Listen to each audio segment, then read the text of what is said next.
आज के जो प्रैक्टिस सेट होने वाला है ये आपका सेट नंबर 8 होने वाला है। इसके पहले का 7 सेट आपका अपलोड कर दिया गया है, सभी का प्लेलिस्ट भी बना दिया गया है, वहाँ से आप जाकर के अपना रिवीजन जो है बेस्ट तरीके से कर सकते हैं। आज का पहला प्रश्न है कि बैंकिंग के क्षेत्र में प्रसिद्ध सीबीएस संकेताक्षर यानी संकेताक्षर समूह में सी का जो आशय है क्या है? सी का आशय क्या है? तो देखिए ये आपका ऑप्शन ए हो जाएगा कोर इसका सही उत्तर हो जाएगा। अब देखिए सीबीएस का फुल फॉर्म आप सभी लोग याद रखेंगे, कोर बैंकिंग सॉल्यूशन इसका सीबीएस का फुल फॉर्म होता है। अगर हम बात करेंगे कि भारतीय बैंकिंग एक्ट जो है कब लाया गया था, तो ये आपका 1949 में लाया गया था, जिसमें आपका ये संशोधन करके किया गया था। तो आप सब लोग याद रखेंगे। नेक्स्ट क्वेश्चन है कि भारत में जीएसटी की संस्तुति की समिति द्वारा किया गया था। वेरी इंपॉर्टेंट, जीएसटी से आपको क्वेश्चन देखना है और इसका सही आंसर आपका हो जाएगा ऑप्शन ए केलकर समिति। देखिए भारत सरकार की आय का जो मुख्य स्रोत होता है वो आपका निगम कर होता है और आय कर केंद्र सरकार द्वारा लगाई जाती है। तो आप सभी लोग याद रखेंगे। अगर हम बात करेंगे जो आपका जीएसटी से संबंधित आपका कौन सा एक्ट है, तो एक्ट की अगर हम बात करेंगे तो 101वां एक्ट आपका जीएसटी से संबंधित है। और आपसे ये भी प्रश्न पूछा जाता है कि जीएसटी कब से लागू हुआ है, तो 1 जुलाई 2017 में आपका जीएसटी जो है लागू हुआ था। अगला प्रश्न है कि क्षोभ मंडल की मोटाई जो है बढ़ सकती है कब, यानी जाड़ा में, गर्मी में? तो ये आपका उत्तर हो जाएगा गर्मी में, यानी ऑप्शन जो बी है इसका सही उत्तर हो जाएगा। नेक्स्ट क्वेश्चन देखेंगे कि भारत के संविधान निर्माताओं ने निम्न में से कौन सा लक्षण अमेरिका के संविधान से ग्रहण किया है, अमेरिका के संविधान से लिया है? तो इसका उत्तर आपका हो जाएगा उपरोक्त सभी। पढ़ लेते हैं। न्यायिक समीक्षा हो जाएगा, मौलिक अधिकार हो जाएगा, सर्वोच्च न्यायालय के न्यायाधीशों को पद से हटाने का प्रक्रिया भी जो है आपका कहाँ से लिया गया है? तो याद रखेंगे अमेरिका के संविधान से ग्रहण किया गया यानी लिया गया है। तो आंसर आपका डी हो जाएगा। नेक्स्ट क्वेश्चन है कि भारतीय संस्कृति का स्वर्ण युग कहा जाता है कौन से काल को? कौन से काल को भारतीय संस्कृति का स्वर्ण युग कहा जाता है? तो ये आपका हो जाएगा ऑप्शन बी गुप्त काल को। देखिए प्राचीन भारत में गुप्त काल को साहित्य और सांस्कृतिक दृष्टि से स्वर्ण काल माना जाता है। मध्यकाल में अगर हम बात करेंगे तो अकबर के काल को ही हिंदी साहित्य का स्वर्ण काल माना जाता था। तो आप सब लोग याद रखेंगे। निम्न में से कौन अर्थशास्त्री राष्ट्रीय आय पर दूरगामी कार्य किए? तो इसका उत्तर आपका हो जाएगा ऑप्शन डी हो जाएगा वी के आर वी राव हो जाएगा, यानी ऑप्शन के हिसाब से आपका डी सही हो जाएगा। नेक्स्ट क्वेश्चन है कि एकाधिकार का अर्थ क्या है? एकाधिकार का अर्थ क्या है? तो इसका अर्थ यही होता है कि एकल विक्रेता इसका सही उत्तर हो जाएगा। एकाधिकार का अर्थ है जहां एकल विक्रेता हो वहां अनेक क्रेता हो। ठीक है, आप सब लोग इसको अच्छे से नोट डाउन कर सकते हैं। चलिए आगे देखेंगे। अगला प्रश्न है कि अंतर्राष्ट्रीय तिथि रेखा कौन है? अंतर्राष्ट्रीय तिथि रेखा कौन सा है? तो ये आपका हो जाएगा 180 डिग्री देशांतर। आप सब लोग भूलेंगे नहीं, डी इसका सही उत्तर हो जाएगा। चलिए आगे देखेंगे। अगला क्वेश्चन है क्वेश्चन नंबर 9। कोणार्क मंदिर के देवता कौन है? सभी को पता होगा कोणार्क मंदिर की अगर हम बात करेंगे तो ये आपका हो जाएगा ऑप्शन ए सूर्य देवता है, यानी ए इसका सही उत्तर हो जाएगा। ठीक है, देखिए अगर हम बात करेंगे मार्तण्य का जो सूर्य मंदिर है ये आपका कश्मीर में देखने को मिलता है, और वही हम बात करेंगे मोढेरा का जो सूर्य मंदिर है ये आपका गुजरात में देखने को मिलता है। नेक्स्ट क्वेश्चन है कि भारतीय संविधान का कौन सा अनुच्छेद राज्य सरकार को ग्राम पंचायत गठन का निर्देश देता है? तो आर्टिकल पूछ रहा है कि ग्राम पंचायत से जो आपका संबंधित अनुच्छेद है वो आपका कौन सा है? तो सभी को याद ही होगा, अनुच्छेद 40 जो है आपका ग्राम पंचायत से संबंधित हो जाता है। ठीक है, भारतीय संविधान के 73वें संविधान संशोधन के द्वारा पंचायती राज को वैधानिक दर्जा यहाँ पे दिया गया है। तो आप सब लोग याद रखेंगे। नेक्स्ट क्वेश्चन है कि बोला है कि आर्किपेलागो का आशय क्या है? आर्किपेलागो का आशय क्या है? तो इसका आशय यही होता है द्वीप, यानी ऑप्शन बी। चलिए नेक्स्ट क्वेश्चन देख लेंगे। क्वेश्चन नंबर 12 कि मिट्टी और पत्थर के टुकड़ों पर फिर से पढ़ लेते हैं। मिट्टी और पत्थर के टुकड़ों का पहाड़ी की तल की ओर गमन करना क्या कहलाता है? गमन करना क्या कहलाता है? तो ये आपका मृदा अपवर्तन कहलाता है। एक करेक्ट आंसर आपका यहाँ पे हो जाएगा। नेक्स्ट क्वेश्चन कि भारतीय यानी किस भारतीय महिला उद्योगपति को रॉयल सोसाइटी ऑफ एडिनबर्ग के फेलो से सम्मानित किया गया है? तो 13 का जो उत्तर है आपका हो जाएगा ऑप्शन ए किरण मजूमदार शाह हो जाएगा। किरण मजूमदार शाह यानी ऑप्शन ए इसका सही आंसर हो जाएगा। नेक्स्ट क्वेश्चन कालिदास किस शासक के समकालीन थे? कालिदास जो थे वो किस शासक के समकालीन थे? तो ये आपका हो जाएगा ऑप्शन डी, चंद्रगुप्त द्वितीय। देखिए कालिदास की अगर हम बात करेंगे तो कालिदास चंद्रगुप्त द्वितीय के दरबार में नवरत्नों में से एक माने जाते थे। और वही हम बात करेंगे कि चंद्रगुप्त द्वितीय ने उज्जैन को अपनी दूसरी राजधानी भी बनाया था। तो आप सब लोग याद रखेंगे। नेक्स्ट क्वेश्चन है कि सूर्य से दूरी के अनुसार सबसे अंतिम ग्रह कौन सा है? सूर्य के अनुसार पूछ रहा है, तो ये आपका हो जाएगा ऑप्शन सी, नेपच्यून। नेपच्यून इसका सही उत्तर हो जाएगा। अगर हम बात करेंगे कि वरुण जो है आपका हरे रंग का ग्रह है और वरुण ग्रह के चारों ओर अति शीतल मीथेन का बादल जो है छाया हुआ रहता है। नेक्स्ट क्वेश्चन है क्वेश्चन नंबर 16, बोल रहा है कि विश्व वायु गुणवत्ता सूचकांक में दुनिया के सबसे प्रदूषित राजधानी कौन सी है? सबसे प्रदूषित राजधानी की अगर हम बात करेंगे तो आपको पता ही होगा, आपका नई दिल्ली हो जाएगा, यानी डी सही आंसर हो जाएगा। मौर्य वंश का अंतिम शासक कौन था? मौर्य वंश का अंतिम शासक कौन था? तो ये आपका हो जाएगा ऑप्शन डी, बृहद्रथ। आप सभी लोग याद रखेंगे कि 185 बीसी में बृहद्रथ की जो हत्या है सेनापति पुष्यमित्र शुंग ने किया था। और रही हम बात करेंगे कि शुंग वंश की स्थापना किसने किया था? तो ये आपका पुष्यमित्र ने शुंग वंश का स्थापना किया था। नेक्स्ट क्वेश्चन है कि यात्री जो था इब्न बतूता वो कहाँ से आया हुआ था? यात्री इब्न बतूता की अगर हम बात करेंगे तो ये आपका मोरक्को से आया हुआ था, यानी ए इसका सही आंसर हो जाएगा। अब वही हम बात करेंगे कि ये भारत कब आया था? तो ये आपका 1333 में इब्न बतूता जो है आपका भारत आया था। और मोहम्मद बिन तुगलक ने इब्न बतूता को दिल्ली का काजी यानी 1933 में ही इसको नियुक्त किया था। तो आप इसको याद रखेंगे। किस राज्य की अर्थव्यवस्था को मनी ऑर्डर यानी अर्थव्यवस्था कहा जाता है? तो इसका देखिए उत्तर आपका हो जाएगा ऑप्शन डी, उत्तराखंड। उत्तराखंड इसका सही उत्तर हो जाएगा। नेक्स्ट क्वेश्चन है कि भारत का पहला ई कचरा इको पार्क कहाँ खोला जाएगा? करंट अफेयर का प्रश्न है, तो आपको अच्छे से देखना है और याद रखना है। तो ये आपका हो जाएगा ई कचरा इको पार्क जो है आपका दिल्ली में खोला जाएगा, यानी ऑप्शन डी सही हो जाएगा। नेक्स्ट प्रश्न है कि अमीर खुसरो एक क्या था? यानी अमीर खुसरो एक डैश थे। तो अगर हम बात करेंगे किसका, तो वो तीनों था, यानी एक कवि भी था, इतिहासकार भी हो जाएगा और संगीतज्ञ हो जाएगा, यानी संगीत भी बजाता था और कवि, इतिहासकार। तो तीनों आप सब लोग याद रख सकते हैं अमीर खुसरो से। नेक्स्ट क्वेश्चन है कि मौलिक अधिकारों को लागू करने के लिए निम्नलिखित में से किसी न्यायालय द्वारा क्या जारी किया जा सकता है? तो 22 का जो उत्तर है आपका हो जाएगा ऑप्शन सी, रीट जारी किया जा सकता है, यानी सी इसका सही उत्तर हो जाएगा। मौलिक अधिकार एक संरक्षक भारत में उच्चतम न्यायालय है। और वही हम बात करेंगे कि भारतीय संविधान के अनुच्छेद 32 के अधीन संवैधानिक उपचार का यहाँ पे वर्णन किया गया है। ठीक है, चलिए नेक्स्ट क्वेश्चन देख लेते हैं। आपका 23 बोल रहा है कि कहाँ के वृक्ष वर्ष में कम अथवा अधिक समय के लिए पत्तियों से रहित हो जाते हैं? तो ये आपका कौन सा वन होता है? तो ये आपका हो जाएगा ऑप्शन डी, पर्णपाती वन हो जाएगा, यानी डी सही आंसर हो जाएगा। देखिए आप सभी लोग कमेंट करके नहीं बताते हैं कि आप कितना प्रश्न सही कर रहे हैं। कमेंट करके बताया कीजिए, इससे क्या होगा ना, अगर आप 50 में से 70 में से देखा जाए तो आपका 75 में से अगर आप 40 प्रश्न भी सही करते हैं तो कल आप कोशिश करेंगे कि मेरा 40 से ज़्यादा प्रश्न सही हो, यानी आप अपना रिकॉर्ड खुद तोड़ने का कोशिश करेंगे। तो इसलिए मैं बोलता हूँ चाहे आप 20 ही प्रश्न कीजिए, चाहे आप 50 प्रश्न सही कीजिए, कमेंट करके जरूर बताइए कि आपने कितना प्रश्न सही किया है। आगे देखेंगे कि प्रसिद्ध विरूपाक्ष मंदिर जो है कहाँ पर अवस्थित है? प्रसिद्ध विरूपाक्ष मंदिर जो है आपका पड़ता है हम्पी, यानी कर्नाटक में पड़ता है। ऑप्शन आपका सी सही हो जाएगा। वही हम बात करेंगे कि जो हम्पी है कौन सी नदी के तट पर स्थित है? तो तुंगभद्रा नदी के तट पर स्थित है। चलिए नेक्स्ट प्रश्न है कि हम्पी निम्नलिखित में से किसके उत्तरी तट पर स्थित है? तो अभी मैंने आपको बताया तुंगभद्रा, यानी ऑप्शन ए सही हो जाएगा। नेक्स्ट क्वेश्चन है कि गोलकुंडा के मुस्लिम राज्य का उदय किस प्राचीन हिंदू साम्राज्य के अवशेषों पर हुआ है? तो 26 का जो उत्तर हो जाएगा आपका ऑप्शन ए, वारंगल। वारंगल इसका सही उत्तर हो जाएगा, याद रखेंगे। बात करेंगे कि अलाउद्दीन खिलजी के समय प्रताप रुद्रदेव तृतीय ने वारंगल के शासक थे, तो आप इसको भी याद रख सकते हैं। नेक्स्ट प्रश्न है कि भारत से आने वाले अब्दुल रज्जाक की हम्पी यात्रा के समय दक्षिण भारत में विजयनगर का शासक कौन था? विजयनगर का शासक कौन था? तो यह आपका था देवराय द्वितीय। देवराय द्वितीय हो जाएगा, यानी बी सही आंसर हो जाएगा। नेक्स्ट प्रश्न है कि वेद शब्द का अर्थ क्या है? देखिए वेद शब्द की अगर हम बात करेंगे तो इसका उत्तर आपका हो जाएगा ज्ञान। ज्ञान इसका अर्थ होता है।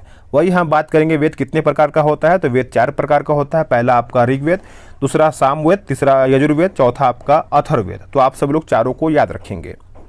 नेक्स्ट क्वेश्चन की सांभर लवण जो झील है कहाँ पर स्थित है? तो ये आपका पड़ता है राजस्थान में। कहाँ पे? राजस्थान, यानी ऑप्शन डी सही हो जाएगा। भारत में सबसे पहली रेलगाड़ी कब चलाया गया था? देखिए, भारत की अगर हम बात करेंगे तो इसमें आपका जो 1853 में चलाया गया था, बी सही उत्तर हो जाएगा। और बात करेंगे कब चलाया गया था, तो 16 अप्रैल 1853 में भारत में बॉम्बे और थाने के बीच में रेलगाड़ी जो है 34 किलोमीटर दूरी यहाँ पे तय किया था।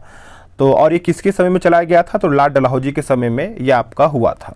वही हम बात करेंगे कि रेलवे बोर्ड की स्थापना कब हुआ था, तो आप इसको भी याद रखेंगे। 1905 में रेलवे बोर्ड का स्थापना जो है किया गया था। नेक्स्ट प्रश्न है कि निम्नलिखित में से वह नदी कौन सी है जिसका उद्गम भारतीय क्षेत्र में नहीं है? भारतीय क्षेत्र में नहीं है तो आपका हो जाएगा ऑप्शन बी ब्रह्मपुत्र। देखिए, ब्रह्मपुत्र की अगर हम बात करेंगे तो ब्रह्मपुत्र नदी को तिब्बत में सांगपो कहते हैं। क्या कहते हैं? सांगपो। तो आप सभी लोग याद रखेंगे।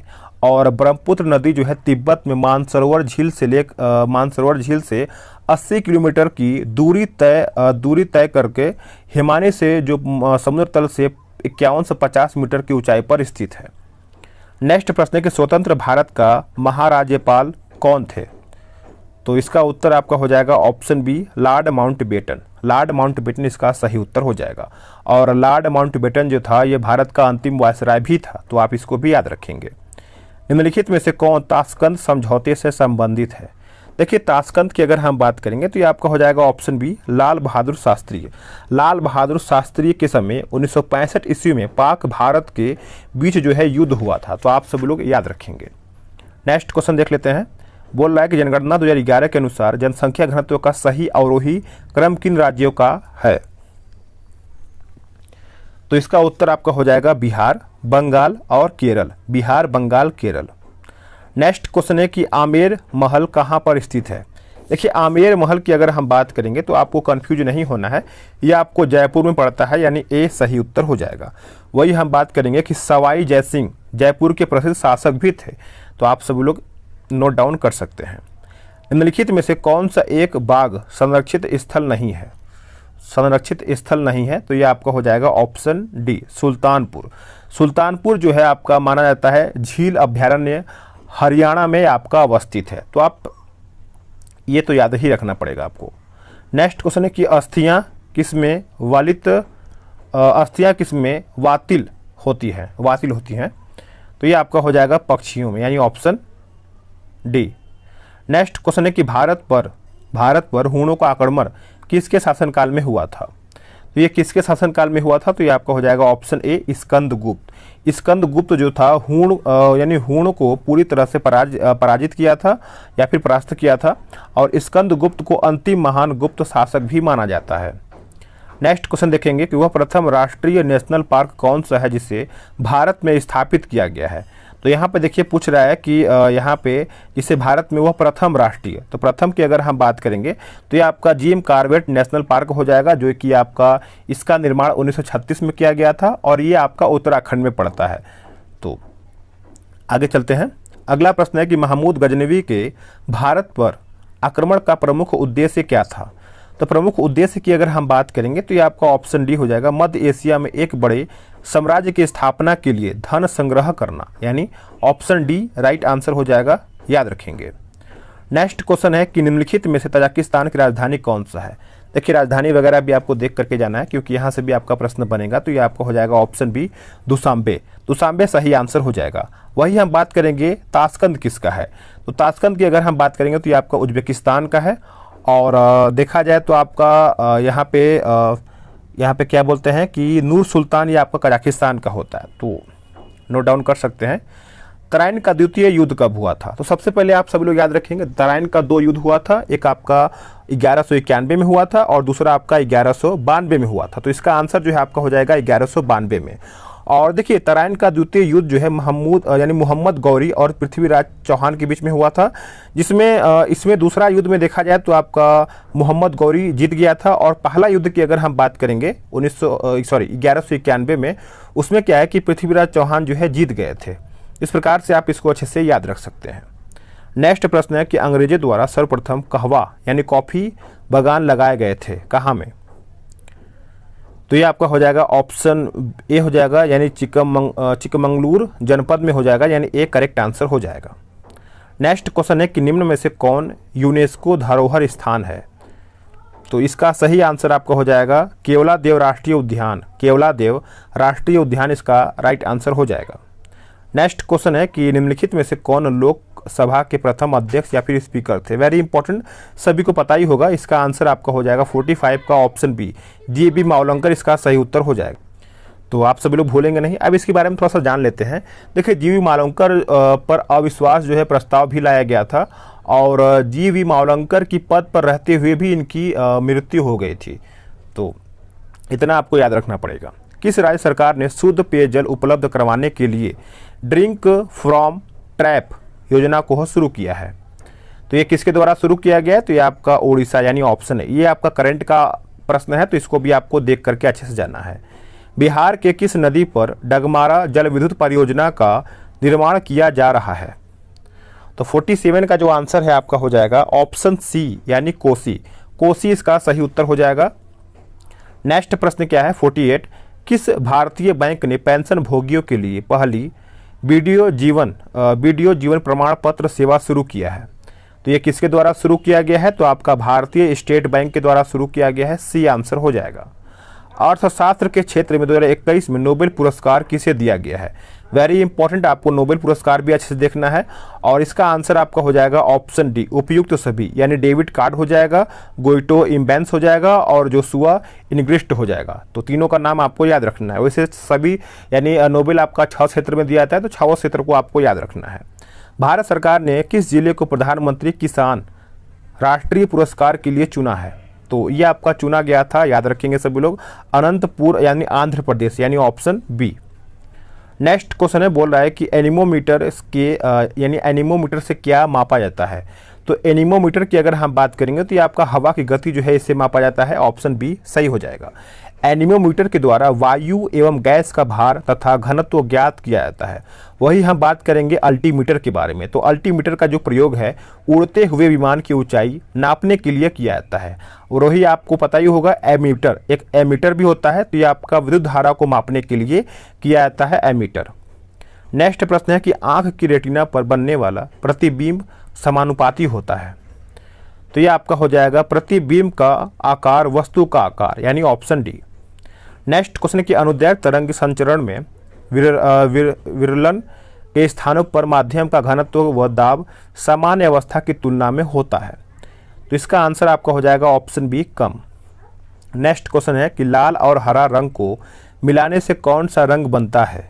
लाल और हरा रंग को मिलाने से कौन सा रंग बनता है? तो ये आपका हो जाएगा ऑप्शन सी, पीला। पीला यानी सी इसका उत्तर हो जाएगा। जर्मेनियम क्रिस्टल में आबंध है, जर्मेनियम क्रिस्टल में आबंध है, तो इसका उत्तर आपका हो जाएगा ऑप्शन बी, सहसंयोजी हो जाएगा, यानी बी सही हो जाएगा। नेक्स्ट क्वेश्चन आपका बोला है कि एक गेंद को निर्वात में 49 मीटर प्रति सेकेंड की चाल से ऊपर फेंका जाता है, तो उच्चतम बिंदु तक पहुंचने के लिए उस गेंद का द्वारा यानी उस गेंद द्वारा लिया गया समय आपका पूछ रहा है। थोड़ा बहुत आप सभी लोग को बाहर का आवाज़ आ रहा होगा, तो इसको आप इग्नोर कीजिएगा क्योंकि बाहर जो है बहुत ज़्यादा शोर होता है हमारे। तो देखिए इसका आंसर की अगर हम बात करेंगे 56 का, तो ये आपका सही आंसर हो जाएगा 5 सेकेंड हो जाएगा। क्या हो जाएगा? 5 सेकेंड। आप सभी लोग नोट कर सकते हैं। नेक्स्ट क्वेश्चन की परम शून्य तापक्रम पर अर्धचालक की चालकता होती है?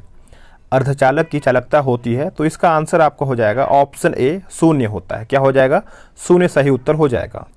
चलिए नेक्स्ट क्वेश्चन देखेंगे। बोल रहा है कि कैथोड किरणें हैं, कैथोड किरणें हैं, तो इसका आंसर आपका हो जाएगा ऑप्शन ए, इलेक्ट्रॉनों की धारा। इलेक्ट्रॉनों की धारा यानी ऑप्शन ए। देखिए पीडीएफ डाउनलोड कर लीजिएगा, मैं आपको बार बार इसीलिए बोल रहा हूँ कि आपको रिवीजन जो है करने में बेहतर होगा। तो लिंक जो है आपको डिस्क्रिप्शन में मिल जाएगा, वहाँ से आप डाउनलोड करके अपना रिवीजन जो है शुरू कर दीजिए। क्योंकि अगर आप सेट जैसे मोबाइल से लगा रहे हैं, तो अगर आप खुद से लगाएंगे तो और भी आपको याद होगा। मानव शरीर में कहाँ पाचन एवं श्वसन मार्ग एक दूसरे को अतिक्रमित करते हैं? अतिक्रमित करते हैं, तो ये आपका हो जाएगा ऑप्शन ए, ग्रसनली, यानी ऑप्शन ए इसका सही हो जाएगा। लोहा लौह चुंबकीय होता है, लोहा लौह चुंबकीय होता है, तो ये आपका हो जाएगा 707 डिग्री सेंटीग्रेड से कम ताप, यानी यहाँ पे ऑप्शन आपका डी सही हो जाएगा। अगला प्रश्न क्या है 61 नंबर। देखिए 61 प्रश्न आपका बोल रहा है कि किसमें एल्यूमिनियम नहीं होता है। इसमें आपका पूछ रहा है किसमें एल्यूमिनियम नहीं होता है, तो आपका हो जाएगा ऑप्शन बी यानी फ्लू और स्पार हो जाएगा, यानी ऑप्शन बी सही हो जाएगा। नेक्स्ट क्वेश्चन, कृत्रिम डायलिसिस का प्रयोग होता है। कृत्रिम डायलिसिस का प्रयोग होता है तो ये आपका होता है वृक्क के प्रतिस्थापन में, यानी ऑप्शन सी सही हो जाएगा। सूर्य उगते और डूबते समय लाल क्यों दिखाई पड़ता है, तो ये आपका हो जाएगा ऑप्शन ए। लाल रंग का विक्षेपण जो है सबसे कम होता है, इसीलिए आपका लाल रंग जो है दिखाई देता है, तो ऑप्शन आपका ए सही हो जाएगा।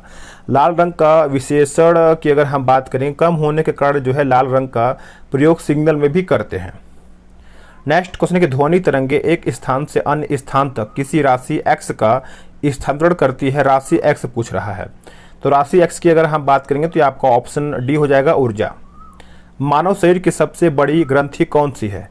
देखिए सभी को पता है कि मानव शरीर की जो सबसे बड़ी ग्रंथि है वो आपका हो जाएगा ऑप्शन बी, यकृत।